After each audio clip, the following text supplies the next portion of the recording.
the National Security Act authorizes the CIA to corrupt and manipulate the media, political, financial, and economic processes in foreign countries.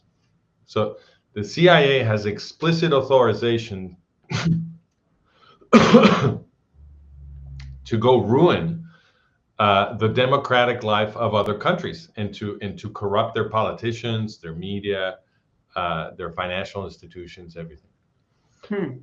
But supposedly they're forbidden, expressly forbidden from doing that sort of thing in the United States. These things are called covert operations or clandestine operations. So what do you think, Yoel? What do you think happens when you create an agency that is allowed to corrupt foreign countries, but don't do it in the United States? What do you think is going to happen? It's gonna be corrupted. It's gonna be the prediction of Maurice Joly, right? Like he predicted in his book, as you mentioned before, that if you give them a lot of power with the ability not to say anything about it, at the end of the day, they're gonna be corrupted. They're gonna do things they're not allowed to, and they're gonna corrupt everything. Break the democracy.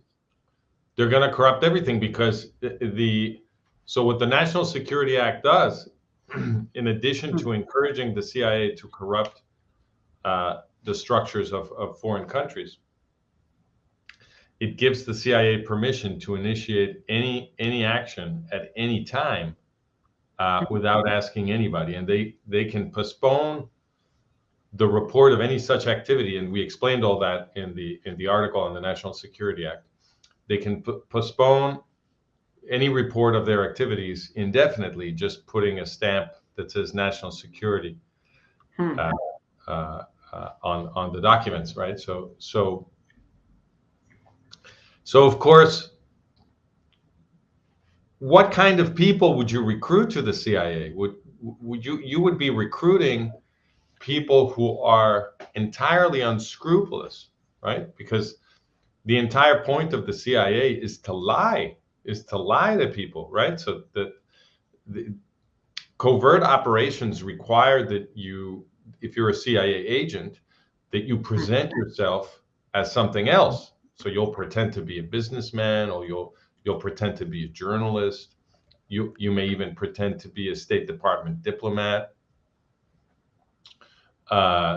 You'll pretend to be anything except a CIA agent, because the entire purpose of clandestine operations is to mislead and to lie and to manipulate.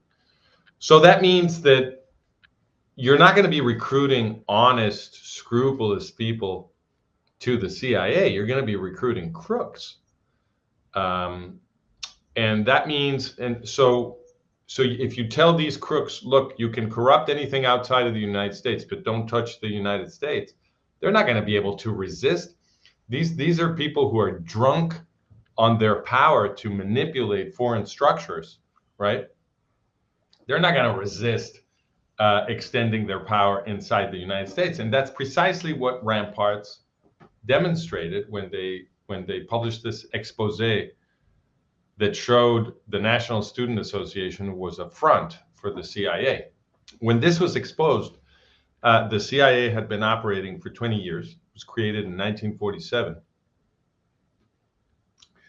And this was published in 1967, Ramparts expose.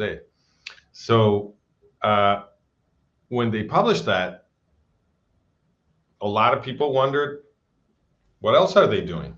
What else have they corrupted?